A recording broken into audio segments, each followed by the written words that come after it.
बोले कपिल भगवान की जय। भगवान कपिल मां देवहूति के गर्भ से प्रकट हुए।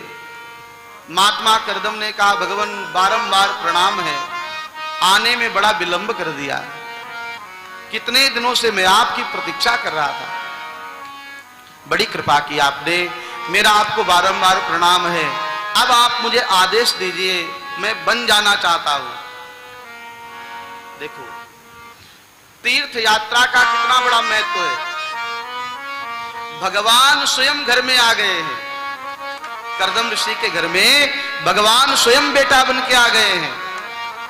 फिर भी कहा, महाराज घर में बंधना नहीं है, अब तो घर से हमको यात्रा में जाने दीजिए। तीर्थ यात्रा के लिए निकल पड़े हैं। देवहूति माता ने कपिल भगवान को स्नान कराया और कपिल भगवान से माता देवहूति ने प्रश्न किए हैं। यहां भी 3 प्रश्न बड़े ही महत्वपूर्ण हैं। मां देवहूति ने पूछा है, भगवान ये हमारा मन भगवान में कैसे लगेगा? कपिल भगवान आज बेटे के रूप में नहीं है, गुरु के रूप में विराजमान है। का ज्ञान लेना हो तो आप किसी से ले सकते हैं, वह चाहे बेटा हो, चाहे पिता हो, चाहे पुत्र हो, चाहे भाई हो। अगर बेटा ज्ञानवान है तो उसकी बात मानने में भी संकोच नहीं करना चाहिए। अगर छोटा भाई ज्ञानवान है तो उसकी बात भी माननी चाहिए। पिता ज्ञानवान है तो उसकी बात सुननी चाहिए। तो कपिल भगवान से माता देवहूति का सुंदर संवाद हुआ है। पहला प्रश्न किया, हमारा मन भगवान में कैसे लगे? दूसरा प्रश्न किया, ये इंद्रियां तृप्त कैसे हों, क्योंकि इंद्रियां कभी तृप्त होती नहीं है। और तीसरा प्रश्न किया, संसार सागर से पार जाने का साधन क्या है? ये मन बड़ा चंचल है,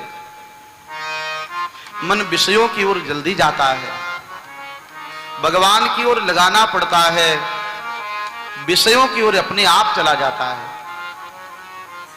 अगर रामचरितमानस का, भागवत जी का पाठ करना हो तो मन को बार बार लगाना पड़ता है। अखबार पढ़ने के लिए किसी को मन नहीं लगाना पड़ता।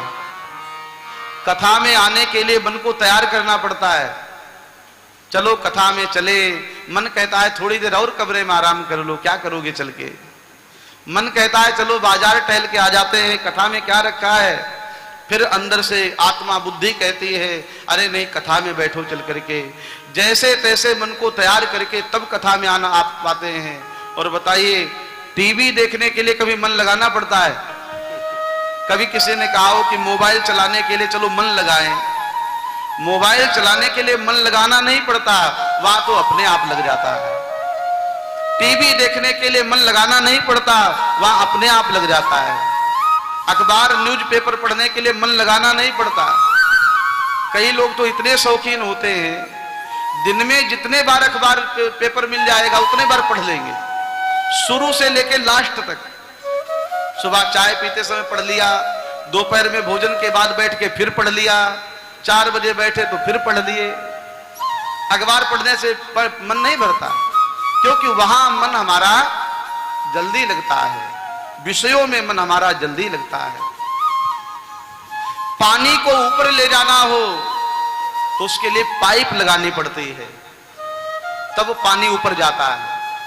और नीचे की ओर ले जाना हो तो पाइप की आवश्यकता नहीं होती है, वहां तो पानी डालो सीधे नीचे की ओर चला जाएगा।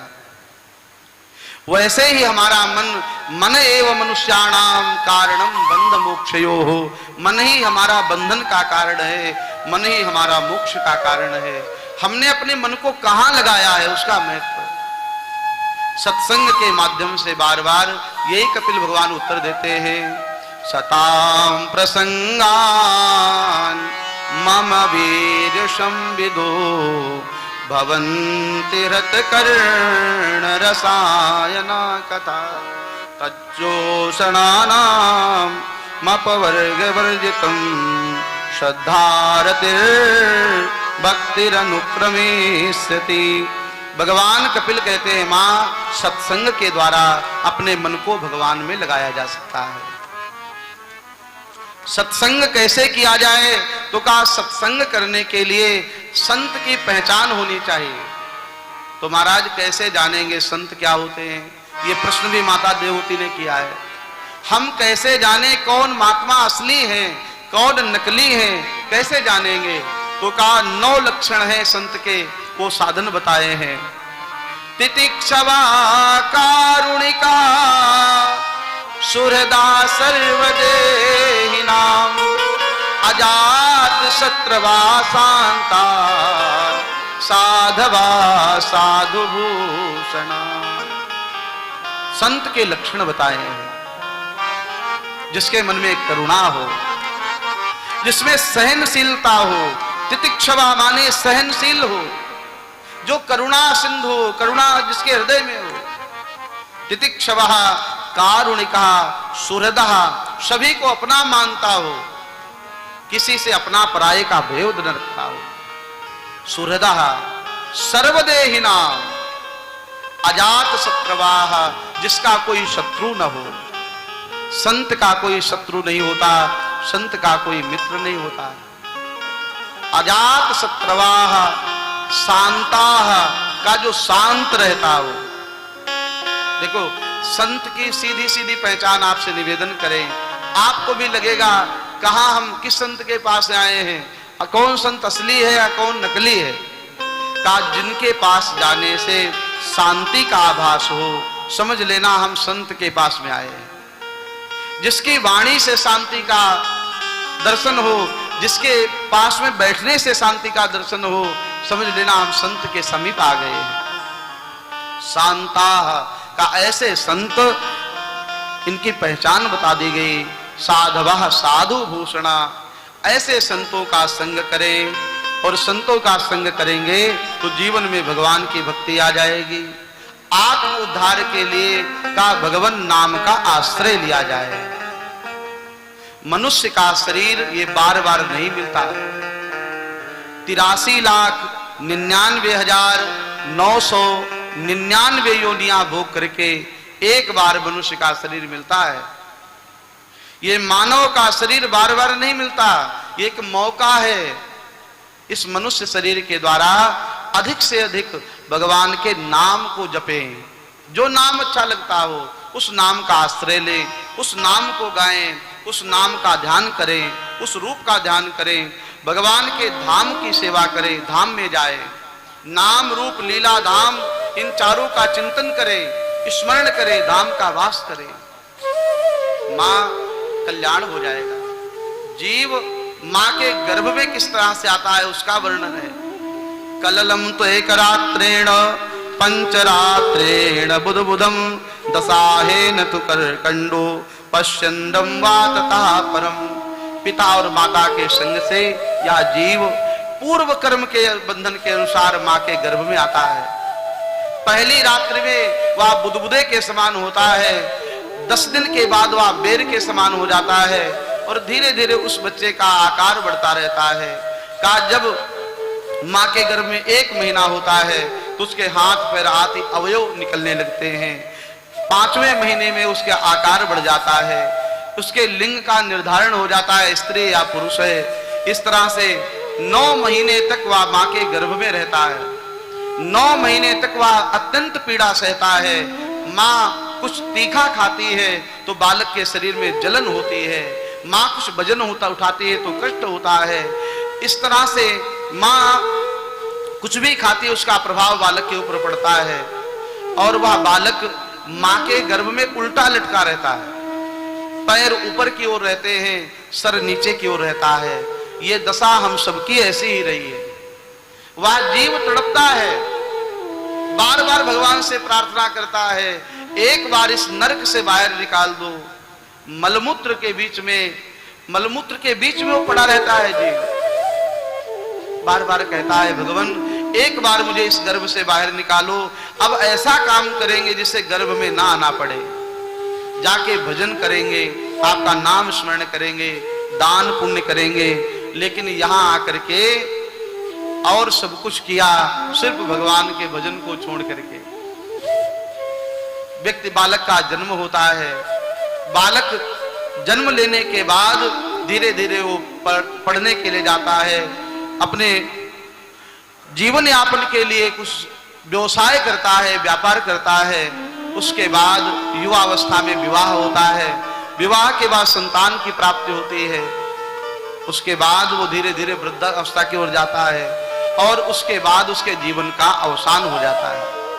ये जीवन की यात्रा है, सभी का जीवन ऐसे ही चलता है। कुछ समय के लिए हम यहाँ आए हुए हैं, हम सब यात्री हैं। जैसे धर्मशाला में यात्री आता है और समय पूरा होने पास वो धर्मशाला छोड़ देता है, उसी तरह से ये संसार भी धर्मशाला है। आज नहीं तो कल हम सबको यहाँ से छोड़ के जाना है। इसलिए भगवान के नाम का जितना अधिक से अधिक हो सके जप करिए, जिससे हमको बार बार 84 लाख योनियों में आना न पड़े। इस प्रकार कपिल भगवान ने बहुत सुंदर उपदेश दिया है। कपिल भगवान ने उपदेश देकर के माता देवहूति को धन्य किया है। माता देवहूति के शरीर से जलधारा प्रवाहित हुई है और आज भी गंगा सागर आप जाएंगे तो वहां देवहूति माता की जो धारा है वह आज भी वहां मिलती है और कपिल भगवान का आश्रम है। बोले कपिल जी महाराज की है। माता देवहूति के प्रसंग के बाद ध्रुव जी के प्रसंग का वर्णन किया है। आकुति, देवहूति, प्रसूति तीनों के वंश का वर्णन। आकुति का विवाह रुचि प्रजापति के साथ हुआ था, देवहूति का विवाह कर्दम ऋषि के साथ हुआ था, प्रसूति का विवाह दक्ष प्रजापति के साथ हुआ था। इस तरह तीनों कन्याओं के वंश का वर्णन किया है और दोनों पुत्र के वंश का वर्णन किया है। ये चरित्र हम सब लोग कल सुनेंगे। ध्रुव जी का चरित्र आएगा, प्रहलाद जी का चरित्र आएगा। 9वें स्कंद में भगवान राम के जन्मोत्सव की कथा आएगी और कल हम सब लोग बड़े भाव और आनंद के साथ भगवान श्री कृष्ण के सुंदर जन्मोत्सव का दर्शन कराएंगे। बोले भक्तवत्सल भगवान की। आइए ध्रुव महाराज की सुंदर झांकी का दर्शन हम लोग करेंगे और 2 बार भगवान नाम मेरा कोई ना सहारा बिनु तेरे। बड़े भाव से गाएंगे। घनश्याम सवरिया मेरे, मेरा कोई न सहारा बिनु तेरे। घनश्याम सवरिया मेरे, मेरा कोई न सहारा बिनु तेरे। घनश्याम सवरिया मेरे, मेरा कोई न सहारा बिन तेरे।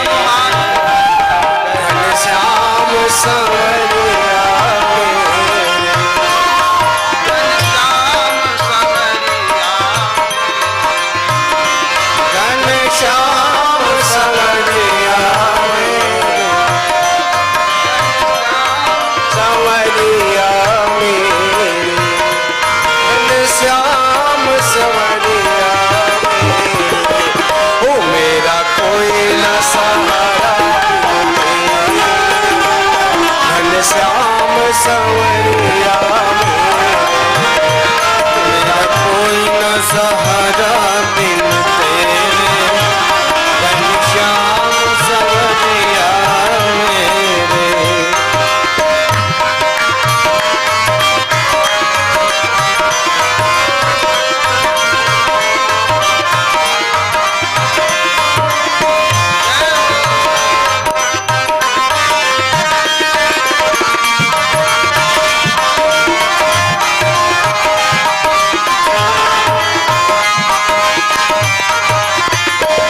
से नर्तन पाया, मैंने तेरी कृपा से नर्तन पाया। तूने किए उपकार बहु तेरे, तूने किए उपकार बहु तेरे। घनश्याम संवरिया मेरा कोई न सहारा बिन तेरे। घनश्याम संवरिया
श्याम संवरिया मेरा कोई न सहारा बिन तेरे।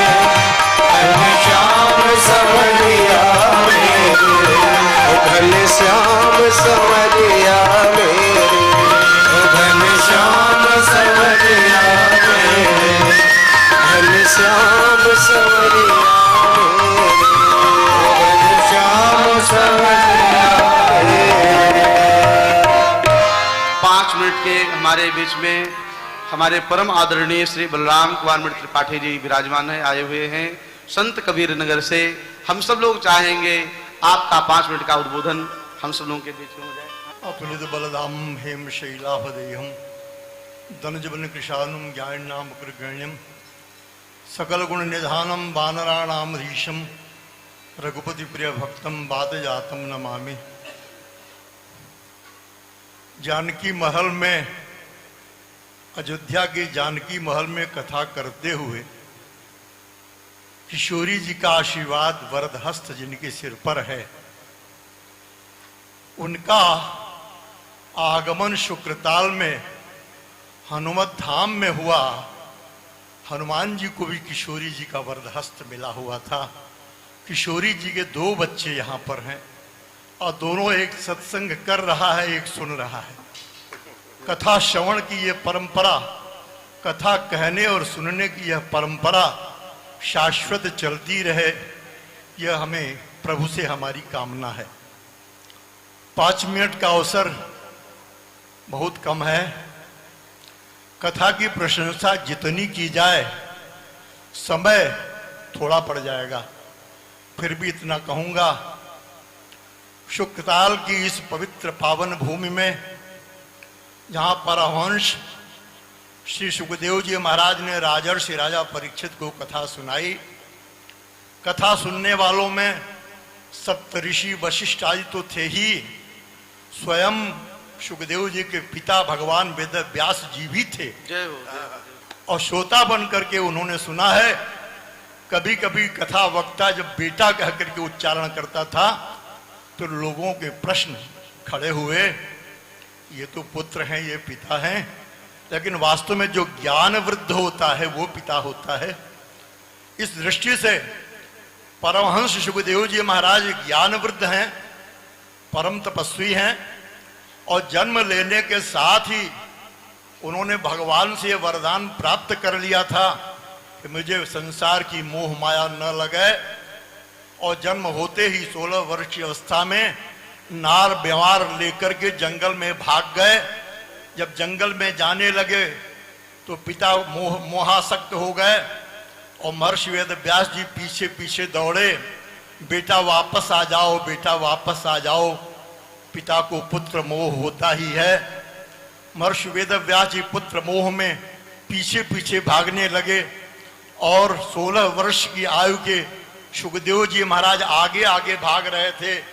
जब सुखदेव जी महाराज ने देखा कि पिता की आसक्ति खत्म नहीं हो रही है तो वे व्यापक हो गए और पेड़ पत्तियों से आवाज आने लगी, हाँ पिताजी, हाँ पिताजी, हाँ पिताजी। यम प्रजंत मन पेत में पेत कृत्यम द्वैपायनो विरह कातर आजुभाव पुत्रेति तन्मयत्या तरवोभिनेदुस्त तम सर्वभूत हृदय मुनि मानतोस्मि। इस प्रकार से महात्मा सुखदेव जी सर्वभूत हृदय हो गए। पिता की आसक्ति को उन्होंने तोड़ा, सर्वभूत हृदय होकर के, सर्वात्मा होकर के, कण कण में व्याप्त होकर के। इस दृष्टि से भी सुखदेव जी महाराज अपने पिता से भी 10 अंगुल ऊंचे रहे।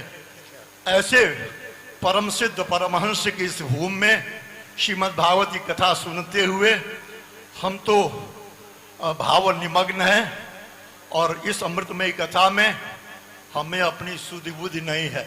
इस कथा को सुनने से अभी महात्मा जी ने बताया, कथा व्यास जी ने बताया कि जीते जी तो मुक्ति होनी ही है। 7 दिन में जिसको मरना है उसकी मुक्ति हो रही है। अरे जो मर चुका है उस धुंधकारी की भी मुक्ति हो रही है, पापात्माओं की भी मुक्ति हो रही है। तो हम लोगों की मुक्ति तो होनी ही है। हम लोगों को भावपूर्ण ढंग से ये कथा सुननी चाहिए। इन्हीं शब्दों के साथ प्रेम से बोले वृंदावन बिहारी लाल की जय हो। आइए सब लोग प्रेम के साथ खड़े होकर के भाव के साथ आरती करें। श्री भागवत भगवान की है आरती, पापियों को पाप से है तारती। श्री भागवत भगवान की है आरती, पापियों को पाप से है तारती। श्री भागवत भगवान की है आरती, पापियों को पाप से है तारती। श्री भागवत भगवान की है आरती, पापियों को पाप से तारती। ये अमर ग्रंथ, ये मुक्ति पंथ, ये पंचम वेद निराला, नव ज्योति जगाने वाला। ये अमर ग्रंथ, ये मुक्ति पंथ, ये पंचम वेद निराला, नव ज्योति जगाने वाला। हरि ध्यान यही, हरि नाम यही, हरि धाम यही, हरि नाम यही, हरि धाम यही, हरि नाम यही, हरि धाम यही, हरि नाम यही। जग के मंगल की आरती, पापियों को पाप से है आरती। श्री भागवत भगवान की है आरती, पापियों को पाप से है तारती। हरि बोल।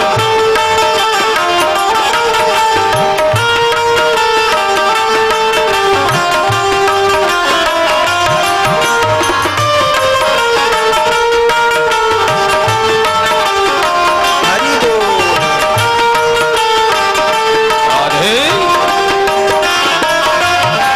ये शांति गीत पावन पुनीत, पापों को मिटाने वाला, हरि दरस कराने वाला।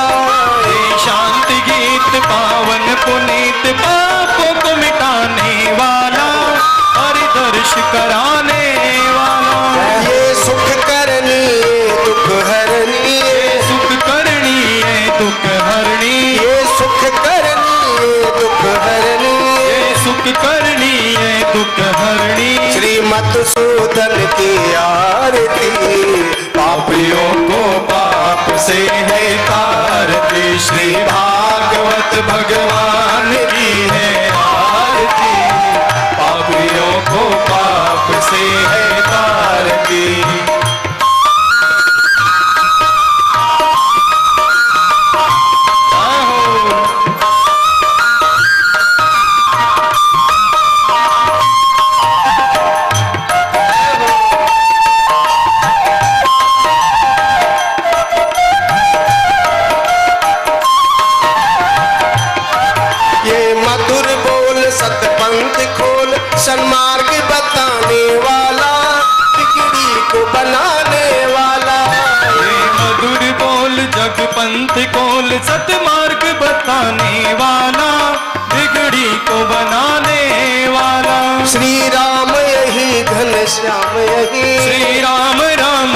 श्याम श्याम प्रभु राम यही प्रभु श्याम यही यही घनश्याम यही प्रभु की महिमा की आरती पापियों को पाप से है तारती श्री भागवत भगवान की है आरती पापियों को पाप से है तारती श्री भागवत भगवान की है आरती पापियों को पाप से है तारती श्री भागवत भगवान की है आरती पापियों को पाप से है तारती पापियों को पाप से है तारती पापियों को पाप से है तारती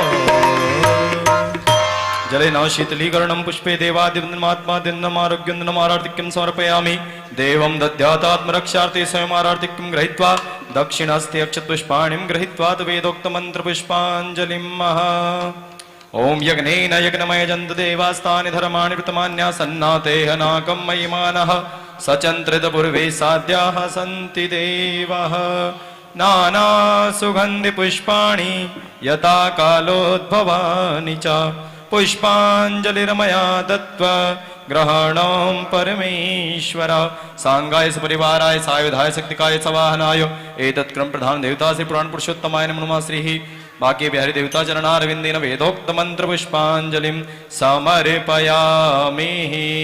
बोले गजानंद गणपति भगवान की जय हो सच्चिदानंद भगवान की जय हो बाकी बिहारी लाल की जय हो राधा रानी सरकार की जय हो श्रीमद् भागवत महापुराण की जय हो श्री सीतारामचंद्र भगवान की जय हो श्री अंजनेय लाल की जय हो श्री महाकाल भगवान की जय हो श्री वेद व्यास जी महाराज की जय हो श्री सुखदेव जी भगवान की जय हो महर्षि राजराजा परीक्षित जी महाराज की जय हो सत्य सनातन धर्म की जय हो धर्म की जय हो धर्म की जय हो हरे कृष्णा